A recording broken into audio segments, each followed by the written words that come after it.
कैसे हो? मैं मीरा सोनबाल आदर्श कैरियर क्लासेज में आपका स्वागत करती हूँ। दोस्तों, आज की वीडियो आपके लिए बहुत ही खास है। वो है दोस्तों आपके कोहल वर्ग को लेकर के।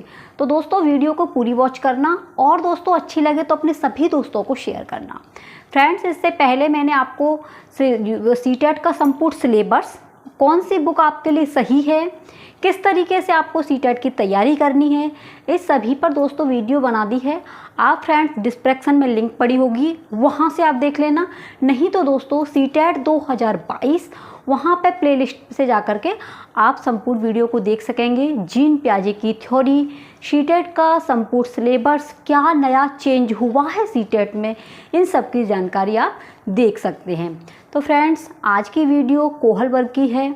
तो दोस्तों अभी तक आप लोगों ने अपने नोट्स तैयार नहीं किए हैं तो दोस्तों उठाओ अपनी नोटबुक और पेन से अपने हाथ से स्वर्णिम भविष्य को लिख लीजिए, क्योंकि दोस्तों आप अभी से तैयारी करेंगे तभी दोस्तों आप लोग अच्छा स्कोर लेके आ पाएंगे। तो फ्रेंड्स, आप इस चीज़ का इंतज़ार ना करो कि विज्ञप्ति निकलेगी या कोई वैकेंसी निकलेगी तभी हम तैयारी करेंगे। दोस्तों आप अभी से अपने खुद के नोट्स बनाइए, क्योंकि खुद के लिखे हुए कभी भी भूलते नहीं हैं। जैसे ही कोई विज्ञप्ति आ जाए तो तुरंत दोस्तों आप अपने रिवीजन में लग जाना, जिससे दोस्तों आपका अच्छा स्कोर हो पाएगा। तो फ्रेंड चलते हैं हम अपनी स्क्रीन की ओर में, अपना जो है टॉपिक की ओर।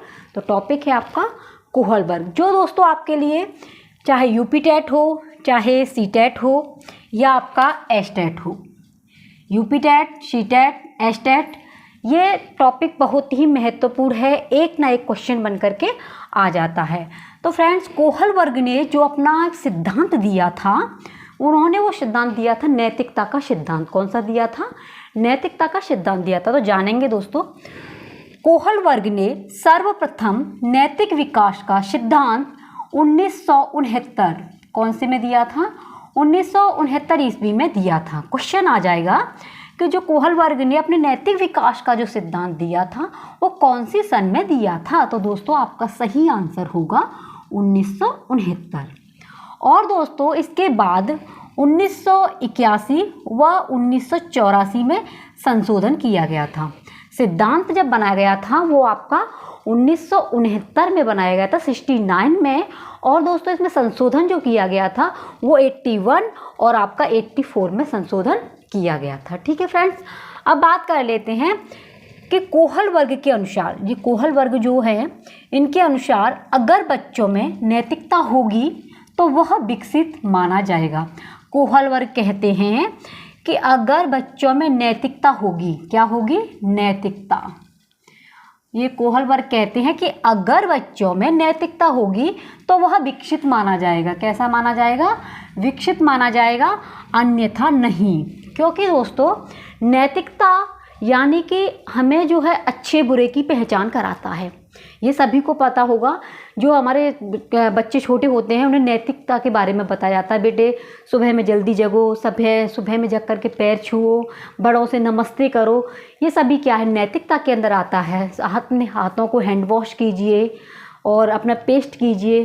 तो ये क्या है? ये दोस्तों कहते हैं कोहल वर्ग की जी कि नैतिकता होगी तभी बच्चा विकसित माना जाएगा, अन्यथा वो बच्चा विकसित नहीं माना जाएगा।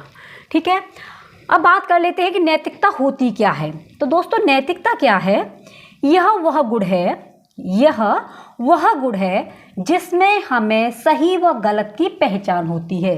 कहने का मतलब ये है, नैतिकता के आधार पर दोस्तों सही व गलत की पहचान की जाती है। किसके आधार पर?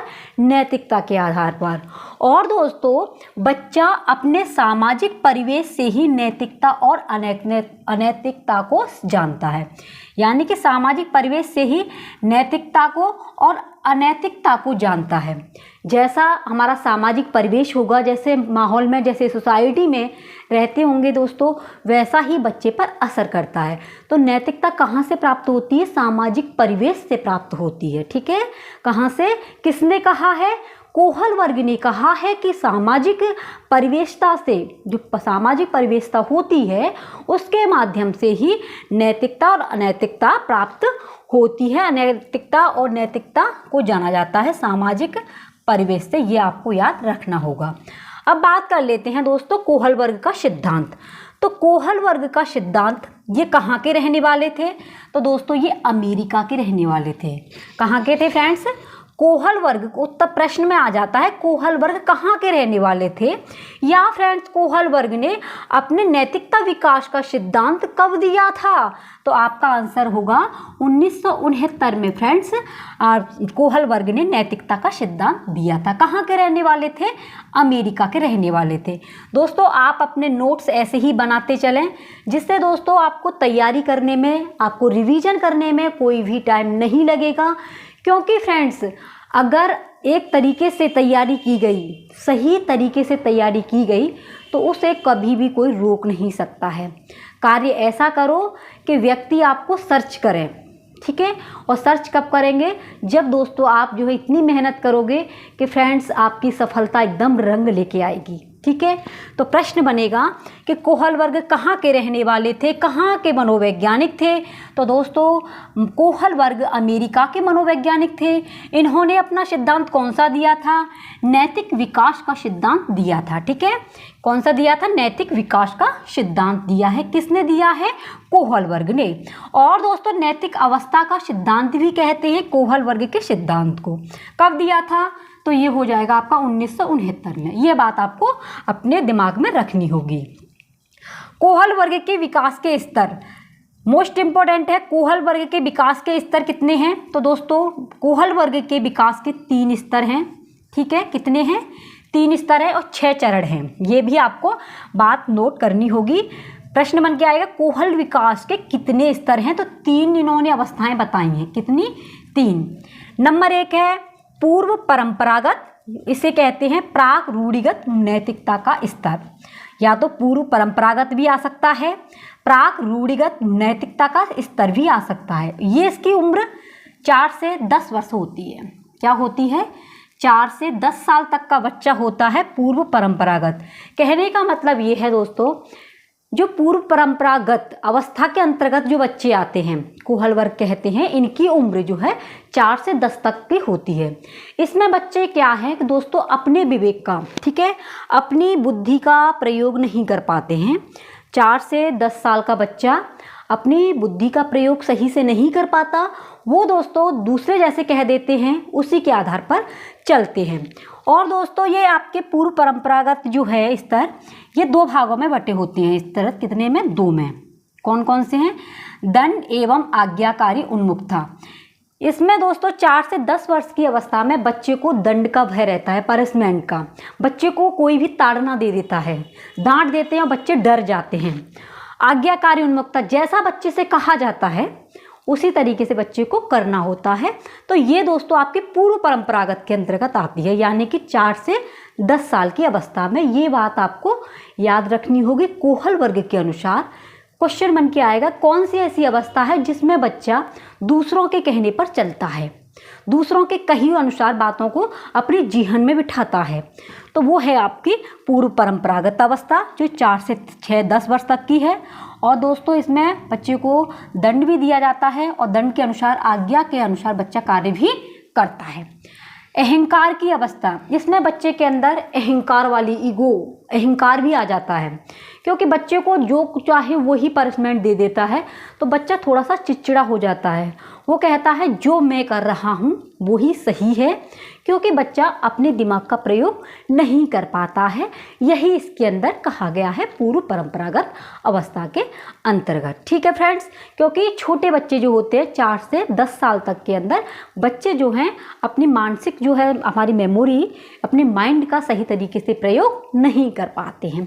तो इसके जो है दंड एवं आज्ञाकारी उन्मुखता, अहंकार की अवस्था।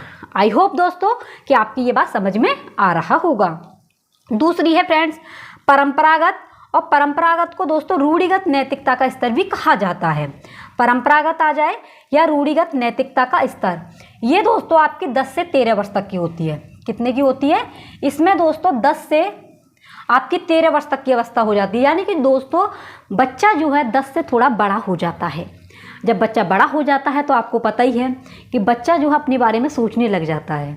10 से 13 साल तक के बच्चे के अंदर प्रशंसा की अवस्था, अगर उस बच्चे को प्रशंसा कर दो, बच्चा से कह दो बेटा आपने बहुत अच्छा काम किया है, तो बच्चा जो है फूले नहीं समाएगा, बहुत खुश होगा, उसकी प्रशंसा यानी कि उसकी प्रशंसा कर दी जाए तो फ्रेंड्स वो बच्चा बहुत ही खुश होगा, इसलिए इसे प्रशंसा की अवस्था भी कहते हैं। सामाजिक अवस्था, बच्चे समाज के बारे में जानने लग जाता है कि ये समाज में के लोग सही हैं, ये गलत हैं, हमें इस तरीके के माहौल में रहना चाहिए, यहाँ से हमको ये सीख मिल रही है, इस तरीके की जानकारी बच्चा ग्रहण करने लग जाता है।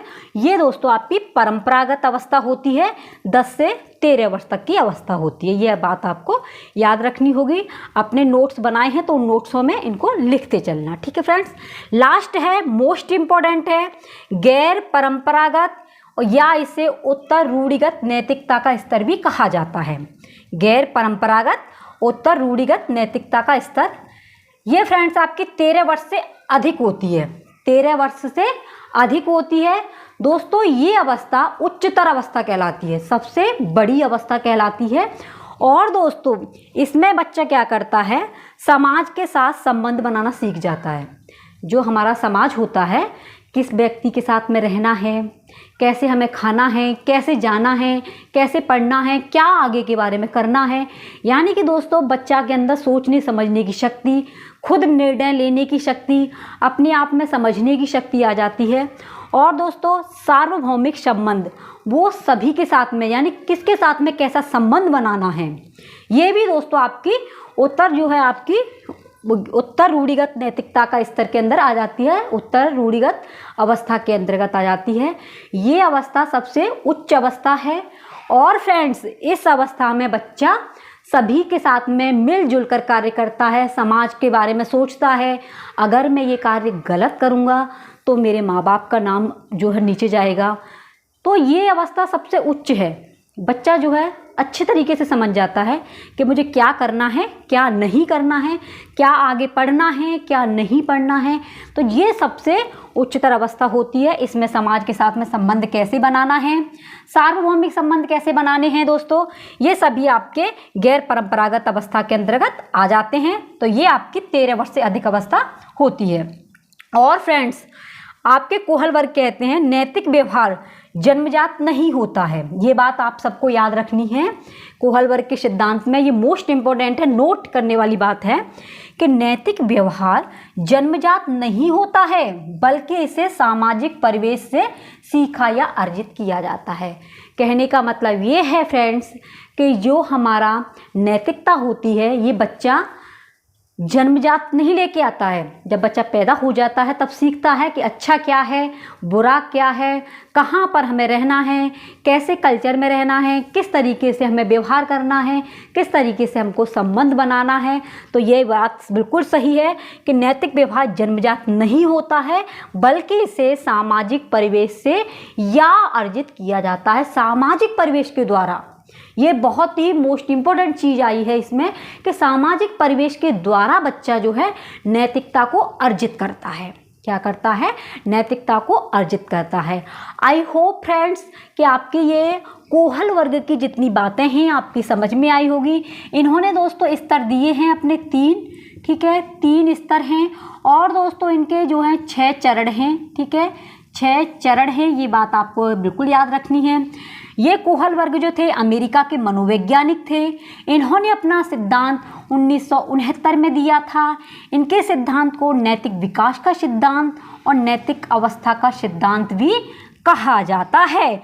तो फ्रेंड्स ये थे मोस्ट इम्पॉर्टेंट कोहल वर्ग की थ्योरी, जो फ्रेंड्स आपके क्वेश्चनों पेपर में यानी कि आप उठा करके देखना सी-टेट का, यूपी-टेट का पिछले पेपरों को, तो दोस्तों आपको क्वेश्चन देखने को मिल जाएंगे।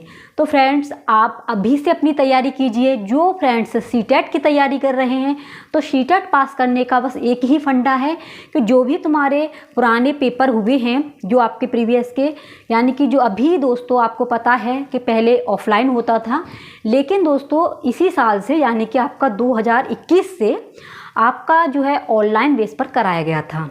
जो आपका चला था 1 मंथ तक चला था। तो जो 1 मंथ तक आपके चले हैं उन्हीं दोस्तों प्रैक्टिस सेट को लीजिए, आप रिवीजन कीजिए, आप उनको हल कीजिए, तो आपको पता पड़ेगा कि पियाजे, वाइगोत्स्की, कोहल वर्ग, आपके चोमोस्की, आपके TLM, तो दोस्तों आपके एनसीएफ और 2019 आपका आरटीआई और एनईपी न्यू एजुकेशन पॉलिसी 2020, तो काफ़ी क्वेश्चन उसमें से बन करके आए हैं।